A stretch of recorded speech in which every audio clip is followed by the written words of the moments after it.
இருக்கிறவர்கள் வருகிறவருமாகிய ராஜா கிறிஸ்து இயேசு நாமத்தினாலே உங்களை வாழ்த்துகிறேன், வரவேற்கிறேன். ஹல்லேலூயா. எனக்கு அருமையான அன்பு தேவர்களே, உங்களோடு கூட நாங்கள் சேர்ந்தா கர்த்தரை ஆராதிப்பது மிக மகிழ்ச்சி உண்டாக்குகிறது. இந்த வேளையிலும் கூட நீங்களும் நானும் அவரை ஆராதிக்க முடியாத இருந்த குழுவில் வந்திருக்கிறோம். கர்த்தர் எவ்வளவு நல்லவராக இருக்கிறார். அவர் சர்வ வல்லமையுள்ள கர்த்தராக இருக்கிறார். எதிரே விசுவாசிக்கிறீங்க. ஹல்லேலூயா. இம்மட்டும் காக்காத இனியும் காக்க வல்லவராக இருக்கிறார். நம் சர்வ வல்லவர் நம் மத்தியிலே இருக்கிறார். எதிரே விசுவாசிக்கிறீங்க. ஹல்லேலூயா, ஹல்லேலூயா.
நீங்க கூப்பிட்டீங்கன்னா ஆண்டவர் இந்த இடத்துல வருவார். எதிரே விசுவாசிக்கிறீங்க. ஹல்லேலூயா.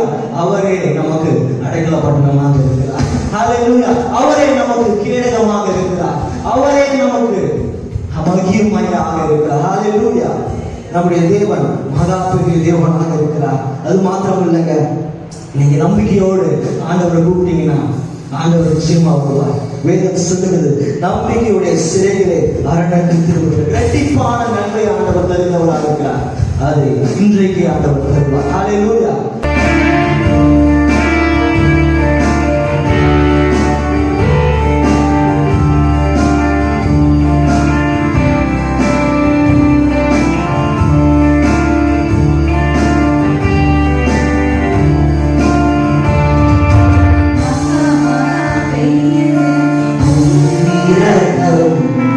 ஒவ்வொரு நாளும் புதியது கிருபை.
எல்லாரும்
சிங்காசனத்தில் வீற்றிருக்கிறவர், உயரமும் உன்னதமான தேவன் சிங்காசனத்தில் வீற்றிருக்கிறவர். ஹல்லேலூயா.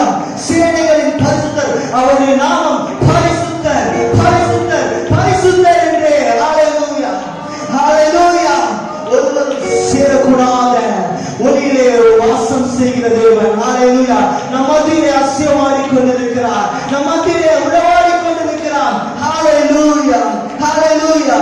எல்லாம் சேர்ந்து பாடலாமா? சேனைகளின் கர்த்தர் பரிசுத்தர், உயரமும் உன்னதமான சிங்காசனத்தில் வீற்றிருக்கிறவர். ஹல்லேலூயா.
எருமி ஆண்டவர். அதற்காக கோடி நன்றிகளை செலுத்துகிறோம்.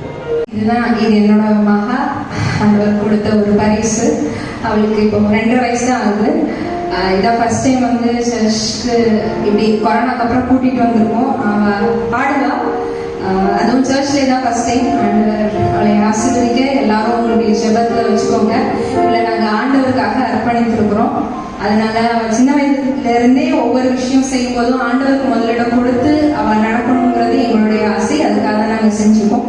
அதனால இந்த நாளையிலே அவள் ஒரு சின்ன பாடலை பாட நான் வந்து அவள்கிட்ட கொடுக்குறேன். அவளோட நேம் வந்து யாஷின் நர்பன் ருதினா.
இந்த நாள் பரிசுத்த ஓய்வு நாளிலும் கர்த்தருடைய சமூகத்தில் வந்திருக்கின்ற உங்கள் ஒவ்வொருவரையும் வாழ்த்தி வரவேற்றுக் கொள்கிறேன். நம்ம 1 கொரிந்தியர் 1 அதிகாரம் 25 வாக்கியத்தை படிச்சுனா ஆமென். உலகம் தேவனுடைய பைத்தியம் அதெல்லாம் நம்ம பார்க்கணும். சாத்தியமாகாது சாத்தியமாகும் சொல்றது என்னது? தேவ பாதையில பார்க்கணும், பைத்தியமா இருக்கும். ஆனா அது அவருடைய ஞானம் மனுஷோட ஞானத்தை காட்டல என்னது பெரிய படிக்கமா சொன்னமா எடுத்தவங்க 1 கொரிந்தியர் 1:25 வாக்கியம்.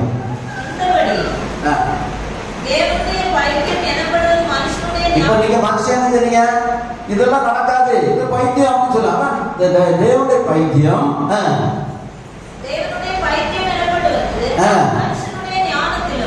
மனுஷனுடைய ஞானத்திலும் அதிக ஞானம் உள்ளதா இருக்கிறது. தேவனுடைய பலவீனம் என்பது மனுஷனுடைய பலத்திலும் பலமாய் இருக்கிறது. ஹல்லேலூயா, ஹல்லேலூயா. இன்னைக்கு நம்மளோட வர்ஷிப் எல்லாத்தையும் பார்த்தா அவங்களுக்கு பைத்தியமாக இருக்கும். ஆமென். ஆனா அவனுடைய ஞானத்தை காட்டிலும் அவனுடைய பலத்தை காட்டிலும் ஆமென் ஞானம் உள்ளதாக பலம் உள்ளதாக இருக்கும் அற்புதங்களை கொண்டு வரும். ஹல்லேலூயா. ஒரு வசனத்தை கூட ஆதியாகமம் 17ஆம் அதிகாரம் 5ஆம் வாக்கியத்தை எடுத்துக்கொள்ளுங்க. அங்கே ஆபிராம் என்ற ஒரு மனுஷனை நம்ம பார்க்கலாம். ஆபிராம் முன்னாடி இருந்த பேர் என்ன தெரியுமா? அபிராம். அபிராம் என்றாலே அர்த்தம் என்னன்னா அநேக ஜனங்களுக்கு என்ன தகப்பன் தான் அர்த்தம். ஆனா அந்த அபிராம ஆண்டவர் தேவன் என்ன செய்து கூப்பிட்டு 17:5 அது சத்தமா படிங்க. இனி உன் பெயர் அபிராம் எனப்படாமல் நான் உன்னை திரளான ஜாதிகளுக்கு தகப்பனாக ஏற்படுத்தினபடியினால் உன் பெயர் அபிரகாம் எனப்படும். தொடர்ந்து உன்னை மிகவும் அதிகமாய் பலுக பண்ணி உன்னிலே ஜாதிகளை உண்டாக்குவேன், உன்னிடத்திலிருந்து ராஜாக்கள் தோன்றுவார்கள். ஹல்லேலூயா, ஹல்லேலூயா. குழந்தையே இல்ல, அவனை பார்த்து ஆண்டவர் சொல்றார் உன் பேர் இனி என்னது அபிராம் இல்ல அபிரகாம். சகல ஜனங்களுக்கு தகப்பனாக உன்னை ஏற்படுத்தினேன், உன்னிடத்தில் தெரிஞ்சது ராஜாக்கள் எழுப்புவார்கள், சகல ஜனங்களும் எழுப்புவார்கள் சொன்னார். அந்த வார்த்தையை ஆபிரகாம் ஏற்றுக்கொண்டார். ஹல்லேலூயா. அவன் வீட்டுக்கு வந்தா நல்லா கவனிங்க. வீட்டுக்கு வந்தா அவன் கூட எத்தனையோ வேலைக்காரர்கள் உண்டு இல்லையா? அந்த 318 வேலைக்காரன் அங்க இருந்திருப்பாங்க, மற்றவர்களும் இருந்திருப்பாங்க. அவங்களுக்குள்ள அவங்க சொல்லியிருப்பான், என்ன சொல்லியிருப்பான்? நான் என் பேரை மாற்ற போகிறேன் சொல்லியிருப்பான்னு சொல்ல மாட்டானா? என் பேரை மாற்ற போறேன். ஏன்னா இதோட அவனை எப்படி கூட்டாங்க? அபிராம் சொன்னாங்க. இனி அவனை எப்படி கூட்டணும்? அபிரகாம் அப்படின்னு சொல்லணும். அப்போ சரி இவருக்கு ஆபிரகாம்ங்கிற பேர் ராசியில போலுக்கு, ஆகவே ஒரு புதிய பேர் வச்சிருக்காரு போல அப்படி நினைச்சுட்டே இருக்குதான். என்ன பேர் அப்படின்னு கேட்கும் போது அவர் சொன்னாரு என் பேர் என்னது ஆபிரகாம். அப்புறம் சகல ஜனங்களுக்கு இருந்தது ஜாதிகளுக்கு தகப்பன். ஐயோ இந்த பேரை கொண்டு வச்சிருக்கானே, ஒரு குழந்தை பாக்கியமே இல்லையே, இந்த பேரை வச்சிருக்காருன்னு சொல்லி அவங்க வந்து எல்லாரும் பார்த்து பைத்தியமா பார்த்துருப்பாங்க. இது எப்படிப்பா சாத்தியமாகும் அப்படின்னு சொல்லி. ஆனா ஆபிரகாம் ஆண்டவர் கொடுத்த வாக்கு தத்தத்தை என்ன செய்தான்? ஏற்றுக்கொண்டார். பேரை ஏற்றுக்கொண்டான் என்றாலே நான் வாக்கு தத்தத்தை ஏற்றுக்கொண்டார். தன்னுடைய வயதும் தன்னுடைய சாராவுடைய வயதும் அவருடைய வாக்கு தத்தத்தை நிறைவேற்றுவதற்கு தடையாக இல்லை என்பதை அவன் சந்தேகமின்றி நம்பினான். சொல்ல புரியுதா? விசுவாசித்தார். அதைத்தான் நம்ம எங்க பார்க்கிறோம்? ரோமர்கள் எழுதின நிருபத்துல 4ஆம் அதிகாரத்துல உங்களை பார்த்து நீங்களும் சில வாக்குத்தத்தங்களை சொல்லியிருப்பாங்க. அந்த வாக்குத்தத்தங்களை நம்ம சொல்லி ஜெபிக்கும் போது நம்ம விசுவாசத்தோடு சந்தேகம் இல்லாமல் நம்ம எழுதணும் ஜெபிக்கணும். ஹல்லேலூயா. அப்போது அது நமக்கு வந்து கிடைக்கும். இன்னைக்கு பாருங்க, கர்த்தர் என் மேய்ப்பராய் இருக்கிறார், நான் தாழ்ச்சியடையே அப்படின்னு நீங்க என்ன சொல்றீங்க? ஒரு வார்த்தை உங்களுக்கு வந்துன்னா இந்த வாழ்க்கையில தாட்சி அடைய மாட்டோம். ஆனா ஒரு வாழ்க்கையில பூரா என்ன இருக்குது? தாட்சி இருந்துட்டே இருக்கும். ஆனா உங்களுக்குள்ள விசுவாச வார்த்தை என்ன சொல்லணும்? கர்த்தரை மேய்ப்பராய். சொல்லுங்க, சத்தமா சொல்ல மாட்டீங்க. கர்த்தரை மேய்ப்பராய் இருக்கிறார், நான் தாட்சி அடையேன். சொல்லுங்க, கர்த்தரை மேய்ப்பராய் இருக்கிறார், நான் தாட்சி அடையேன். இதற்கு சொல்லிட்டே நீ தாட்சி அடைய மாட்டான். சிங்க குட்டிகள் தாட்சி அடைந்து பட்னியா இருக்கு. கர்த்தரை தேட ஒரு நன்மையும் குறைபடாது. ஒரு நன்மையும் உங்களுக்கு என்ன செய்யாது? குறைவே படாது. ஹல்லேலூயா. வாக்குத்தத்தங்களை இந்த சபையில போதத்துக்கு ஒரு வாக்கு கொடுக்கிறாருன்னா அது உங்களுக்கு நேரா கடந்து வருதுன்னா அப்படியே நம்புங்க, விசுவாசிங்க, அந்த வாக்குத்தத்தம் உங்களுக்கு வந்து நிறைவேறும். ஹல்லேலூயா, ஹல்லேலூயா. நல்ல கவனிங்க. நீங்க ஒருவேளை இன்னைக்கு சூழ்நிலை நட்டத்தில் இருக்கலாம், கஷ்டத்தில் இருக்கலாம், வறுமையில் இருக்கலாம், வெறுமையில் இருக்கலாம், இக்கட்டுகளில் இருக்கலாம், போராட்டங்களில் இருக்கலாம், அவை எல்லாத்தையும் இழந்தே போயிருக்கலாம். ஒன்றுமே இல்ல உங்கள்கிட்ட, எல்லாமே அழிந்து போயிட்டே வச்சிருக்க. ஒரு முடிவுக்கே நீங்க வந்துட்டீங்க, இனி என் வாழ்க்கையில ஒன்றுமே நடக்காதுன்னு நினைக்கலாம். ஆனா வேதம் நமக்கு என்ன சொல்லுதுன்னா, அவன் செத்து போன சரீரத்திலிருந்து, செத்து போன கற்பத்திலிருந்து அவன் ஸ்தோத்திரம் ஜாதிகள், திரளான ஜாதிகளையும் ராஜாக்களையும் எழும்ப பண்ணுகிறவர் என் தேவனாய கர்த்தர். அவர்தான் ஆபிரகாம் தேவர், அவர் சர்வ வல்லவர், எல்லாத்துக்கும் எல்லாமானவர். ஹல்லேலூயா. ஒரு செத்த சரீரத்திலிருந்து, செத்த கற்பத்திலிருந்து ஒரு ராஜாக்களையும் திரளான ஜாதிகளையும் எழுப்பப்படி நம்முடைய தேவனாய் இருப்பார் என்று சொன்னார். உன்னுடைய காரியங்களை என் தேவனாய் கருத்த திரும்ப கட்டி எழுப்பார். அவர் வல்லவராய் இருக்கிறார். நீ என்ன செய்யணும்? விசுவாசிக்கணும். ஹல்லேலூயா, ஹல்லேலூயா. நல்ல கவனிங்க. உங்களுடைய சூழ்நிலைகள் எல்லாம் மாறி போகும், முடிவு கர்த்தருடைய வார்த்தையாக வந்து நடக்கும். ஆமென். எல்லா சூழ்நிலையும் மாறிடும், ஆனா கர்த்தருடைய வார்த்தை மாறாம அந்த வார்த்தைக்குரிய உங்க வாழ்க்கையில் வந்து நிறைவேறக்கூடியதாக இருக்கும். எத்தனை பேர் விசுவாசிக்கிறீங்க? இன்னைக்கு உங்கள் நட்டத்தின் மத்தியில், கஷ்டத்தின் மத்தியில், வறுமையின் மத்தியில், வெறுமையின் மத்தியில், உங்களுடைய நெருக்கடி மத்தியில், அவமானத்தின் மத்தியில் உங்கள் விசுவாசத்தை கொண்டு தேவன் தம்முடைய வல்லமை விளங்க பண்ணி உங்கள் விசுவாசத்தை கொண்டு உங்கள் சூழ்நிலைகள் எல்லாவற்றையும் தலைகீழாக மாற்றுகிறவராயிருக்கிறார். உங்கள் விசுவாசத்தை வச்சுதான். ஹல்லேலூயா, ஹல்லேலூயா. அப்ப ஆண்டவர் நமக்கு ஒரு வாக்குத்தத்தத்தை தந்திருந்தா சந்தேகப்படக்கூடாது. அந்த வாக்குத்தத்தத்தை தந்தவர் நிறைவேற்றுவார் என்று சொல்லியிருக்கணும். நம்பணும், நிறைவேற்றுவார். நம்பி அவரை நீங்க மகிமைப்படணும். ஆபிரகாம் தான் செய்தார். வாக்குத்தத்தம் ஒரு உண்மை உள்ளவர் இருக்கிறார். அவர் நிறைவேற்றுவார் என்று சொல்லி அவரை மகிமைப்படுத்தும். திரளான ஜனங்களுக்கு இருக்கிற தகப்பனாக இருக்கிறார். ஹல்லேலூயா. விசுவாசிகளின் தகப்பனாக மாறினார் என்று பார்க்கிறோம். நம்முடைய தேவன் சதா காலம், நம்முடைய தேவன் மரணம் வரையும் நம்மை நடத்துவார். ஆபிரகாம் தேவனாய் இருக்கிறார், ஈசாக்கு தேவனாய் இருக்கிறார், யாக்கோபின் தேவனாய் இருக்கிறார். தேவன் சதா காலங்களில் நம்மளோடு இருப்பார். ஹல்லேலூயா. ஆகவே இது காரியம் நடக்குமா நடக்காததை சந்தேகப்படாத. சாத்தியம் இல்லாததை சாத்தியமாக்குவார், கூடாததை கூடும் என்பார், முடியாதுன்னு வந்தால் முடியும்னு சொல்லுவார். ஹல்லேலூயா. இல்லைன்னு சொன்னா இருக்குன்னு சொல்லுவாரு. நம்ம முடிஞ்சே போச்சு சொன்னா சொல்லுவார், இனிதான் துவங்க போகுதுன்னு சொல்லுவார். அது அருமையானது. ஹல்லேலூயா. முடிவுக்கு ஒரு ஆரம்பத்தை நான் தேவன் வச்சிருக்கேன். முடிவுக்கு ஒரு ஆரம்பத்தை ஆண்டு வச்சிருக்கிறேன். ஆகவே உங்களோட ஞானத்தை வச்சு இதெல்லாம் நடக்குமா நடக்காத, இவர் சொல்றதெல்லாம் நடக்குமா அப்படிலாம் நினைக்காதுங்க. அதெல்லாம் தூக்கி அவன் ஆண்டோடைய அவன் சோத்திரம் பாதத்தில் தூக்கி சிறையாக்கி விட்டு ஆண்டவர் மேல நம்பிக்கையா இருங்க. ஹல்லேலூயா. இத்தனை நாள் ஆண்டவர் நம்புறீங்களா? நம்பிக்கையில இருந்தது ஆழமா இன்னும் நம்பிக்கையா இருக்கு. வேற வழியில போகாதுங்க. ஹல்லேலூயா. அவன் அவரை விசுவாசத்துக்கு அப்படியே இல்லைங்க. இல்லாமலே இருக்கிறவை போல் அழைக்கிற தேவன். ஹல்லேலூயா. இல்லாமலே இருக்கிற போல் அழைக்கும் போது எல்லாமே இருக்கிறவரை போல் ஆகிவிடும்.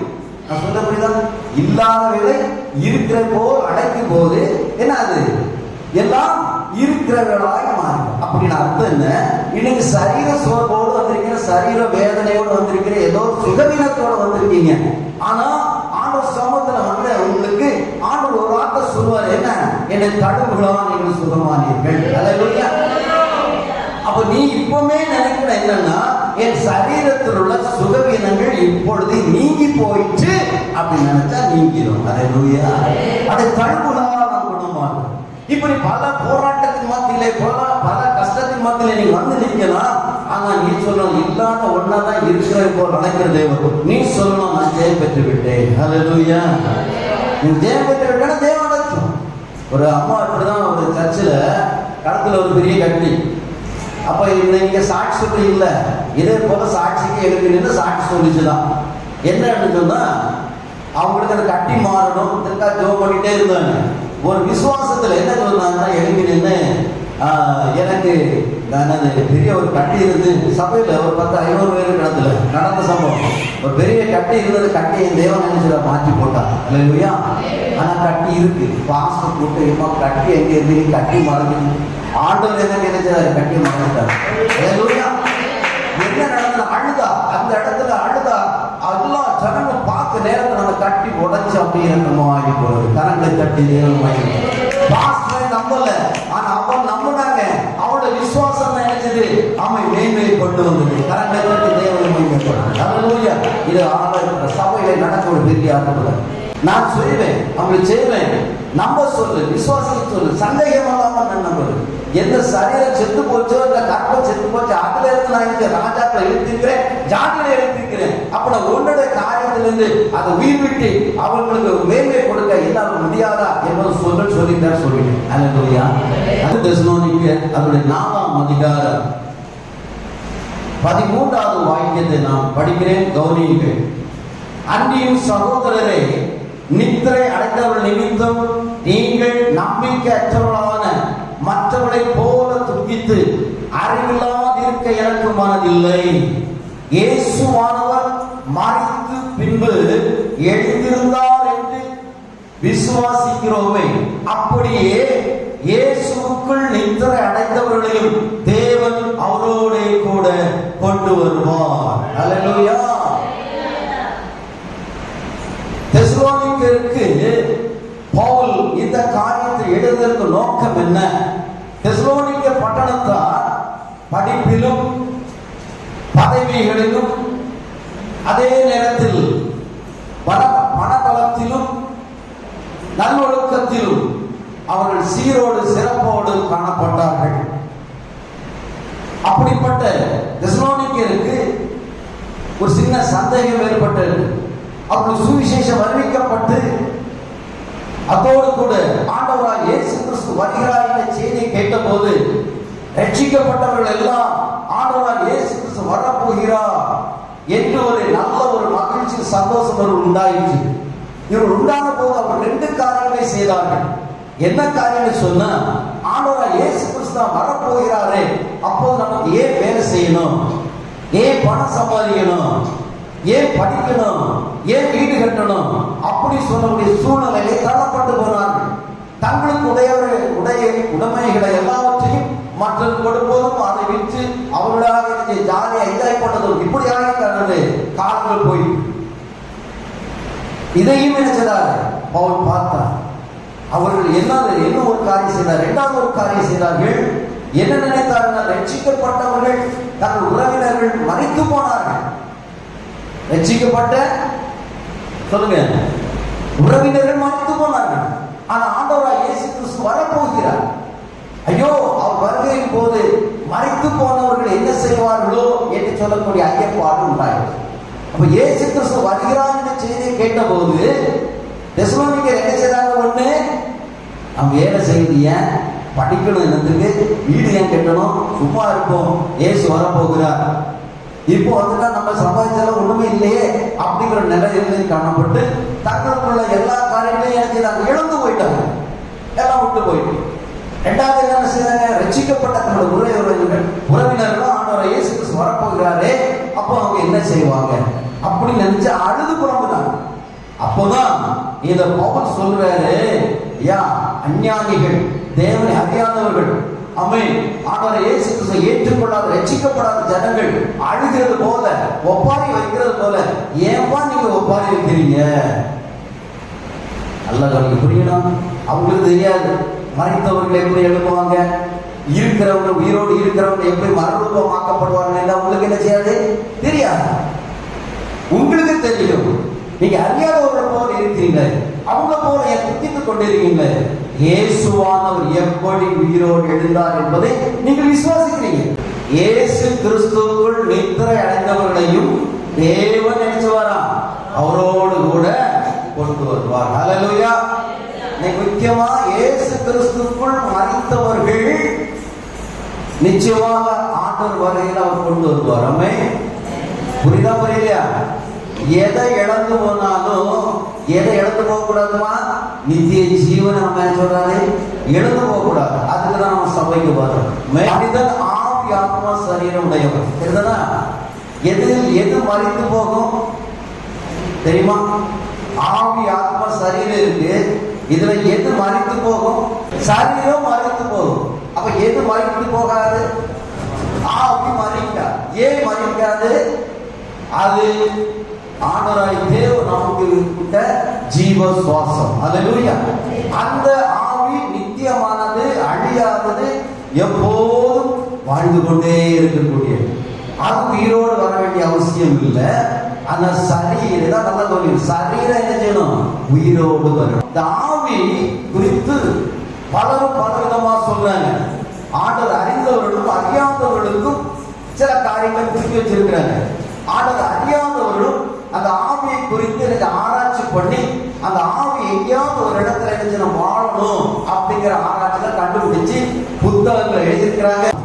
ஆத்மானா நம்முடைய சிந்தை, நோக்கம், எண்ணம், நம்முடைய இணைஞ்சது உணர்வு எல்லாம் வச்சிருக்கிறது ஆன்மா. அப்ப ஆவியோடு ஆத்மா இந்த சரீரத்தோடு வெளியே போன பொழுது எங்கேயா ஒரு இடத்துல என்ன செய்யணும்? இருக்கணும். எங்கேயா ஒரு இடத்துல இருக்கணும். ஒரு பாடியை விட்டு வெளியே வந்த உடனே இன்னொரு சரீரத்துக்குள்ள என்ன செய்யணும்? புகுந்து விடும் அப்படின்னு சொல்லி. ஆகவேதான் அனைவரும் சொல்லுவாங்க, தற்கொலை பண்ணவங்க அங்க வந்திருக்கா அப்படின்னு சொல்லுவாங்க. இல்ல இன்னும் உயிர் என்ன மறித்து போனவருடைய ஆவிகளுக்குள்ள வந்திருக்கு. நான் என்ன சொல்றேன்னா, வேதம் நமக்கு என்ன சொன்னா, மறித்த ஆவி எப்போ வெளியே போதும் அந்த ஆவி உலகத்துக்கு வரவே செய்யாது. அல்லேலூயா. நல்லா புரிஞ்சுக்கணும். அது கிறிஸ்துவுக்குள் எனக்கு அந்த ஆவி போயிருந்தாலும் சரி, கிறிஸ்து இல்லாமல் அந்த ஆவி போனாலும் சரி, அது உலகத்துள்ள என்ன செய்ய வரவே செய்யாது. நல்லா புரிஞ்சுடுங்க. அது வெவ்வேறு இடத்துல போய் தங்க போகுது. ஆனா இவன் என்ன சொல்லுவான்னா, ஆண்டவர் அறியாத ஜனம் என்ன சொல்லுதுன்னா, அது இருந்தது ஒரு சரீரத்துக்குள்ள சில நேரங்கள் சரீரத்துக்குள்ள போய் மறுபிறப்பு. அதை தாத்தாவாரும் தாத்தாவோட ஆவி எழுதி அங்க போய் அதை எழுதி பேரனா வருது, பேத்தியா வருது அப்படின்னு சொல்லுவாங்க. கை பண்ணிக்கலாமா? கை பண்ணிக்கலாம். ஆமா. இப்படி அப்போ நான் அவரை சிந்திச்சு பார்த்தேன். அப்புறம் உலகத்துல இப்ப இவ்வளவு ஜனங்கள் இருக்காங்க. அன்னைக்கு ஜனங்க போறோம் அதே ஆவி திரும்பி திரும்பி வந்திருந்தா அவ்வளவு ஜனங்கள் தான் இருக்கும். நம்ம சந்தோஷமா இருந்துட்டு இருக்கலாம். இப்ப ஜனத்தொகை பெரிய இருக்க வேண்டிய அவசியம் இல்லை. அவங்க சொல்லக்கூடிய கருத்துக்களை ஏற்றுக்கொள்ள முடியாதது. அல்லேலூயா. ஆனா வேதம் என்ன சொல்றதுன்னா, ஒருவன் கிறிஸ்துவுக்குள் சரீரம் மறித்து ஆவி போனா அந்த ஆவி பரதேசுக்கு போகும். அல்லேலூயா. பரதேசுக்கு போகும். அதே நேரத்துல கிறிஸ்துவுக்குள்ள மறிக்காத, கிறிஸ்துவுக்குள் வாழாத அந்த ஆவி எங்கே போய் இழைப்பார்னா பாதாளத்துல போய் இழைப்பார். அல்லேலூயா. இன்னைக்கு எல்லாம் பரலோகம் திறக்கப்படவில்லை. கிறிஸ்துவுக்குள் மறித்த அந்த ஆவி ஆத்மா அல்லது உழைத்திருக்கிற ஆவி ஆத்மா எங்கே போக? நல்லா கவனிங்க, பரதேசுக்கு போகுது. அல்லேலூயா. அதே நேரத்தில் கிறிஸ்து இல்லாம நல்ல கவனிங்க, ஒரு மறித்த போது அவனுடைய ஆவி ஆத்மா எங்கே போகுது? பாதாளத்துக்கு போகுது. அல்லேலூயா. அந்த பாதாளத்துல போகும்போது அங்க என்ன நடக்குது? வேதத்துல பார்க்கிறோம், அழுகையும் பற்கடிப்பும் உண்டு. அல்லேலூயா. அழுகையும் பற்கடிப்பும் அவனுக்கு அன்னைக்கு தான் தெரியும். ஆவி என்னைக்கு பாதாளத்துல போகுதோ, கிறிஸ்து இல்லாத அந்த ஆவி போகும்போதுதான், ஐயோ எங்களுக்கு சொல்லி கொடுத்தாங்களே, அந்த சபையில சொன்னாங்களே, கன்வென்ஷன் கூட்டத்துல சொன்னாங்களே, நீ மரித்த பின்பு ஆமை உனக்கு ஒரு நித்திய வாழ்க்கை உண்டு. அந்த நித்திய வாழ்க்கை ஆமை பரத்துக்கு நேராக இருக்கணுமா, நரகத்துக்கு நேராக இருக்கணுமா சொல்லும்போது காது கொடுத்து நாங்கள் கேட்கவில்லையே என்று சொல்லி அந்த பாதாளத்துல இருந்து அதை செய்யுமா அழுது அழுது பறக்கடித்துக் கொண்டே இருக்கும். வேதனையினால் நிறைஞ்சிருக்கும்.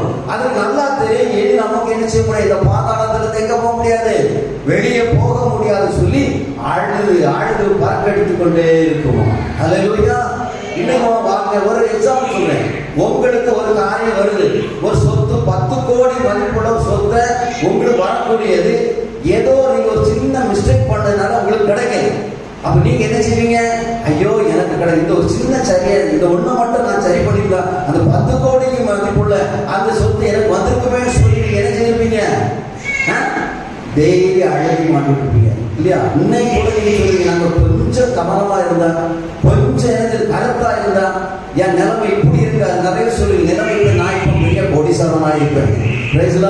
அதை நினைச்சு நினைச்சே துக்கம் அடைஞ்சு கொண்டே இருப்பீங்க. அதுபோல என்னை கேட்கிற அன்பு தேவனுடைய பிள்ளைகளே, ஒரு ஆவி கிறிஸ்துக்குள் இல்லாமல் நான் பிரிந்து போகும் என்று சொன்னார். பாதாளத்தில் போகும். அந்த பாதாளத்தில் இருந்து அது என்ன செய்யுமா?